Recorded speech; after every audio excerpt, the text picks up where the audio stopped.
गीत गा करके स्वागत की।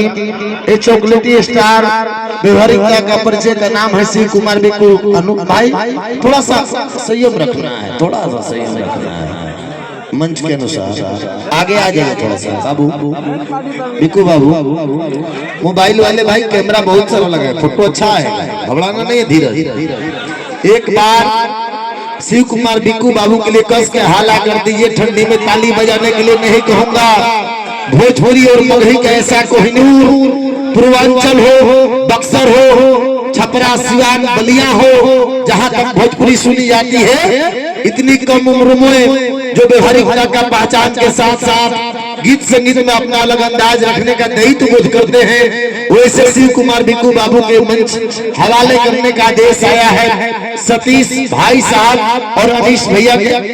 अरे यार क्या गजब का मामला है, 1.5 लाख का कैमरा लगाया है, फोटो अच्छा खींचा है, 150 से ऊपर चैनल लगा है यार, मोबाइल लेके खड़े हो जाते हैं।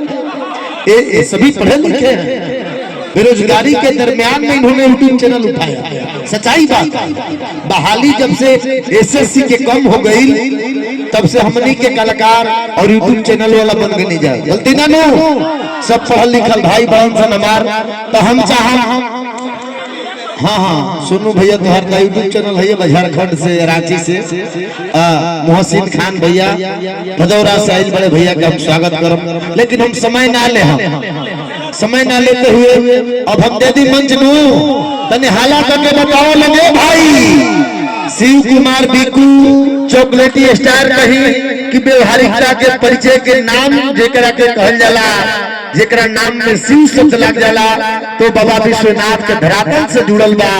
काशी विश्वनाथ के दरबार में जेकर समर्पण के भावना बाटे, हम अपने अनीश भैया के आभार व्यक्त करब, जेकरा आदेशानुसार हमें मंच पर भाई के मंच हवाले करतानी शिव कुमार बिक्कू जी गीत संगीत से सेवादारी करी। चली तनी अपन पेश करी दयो।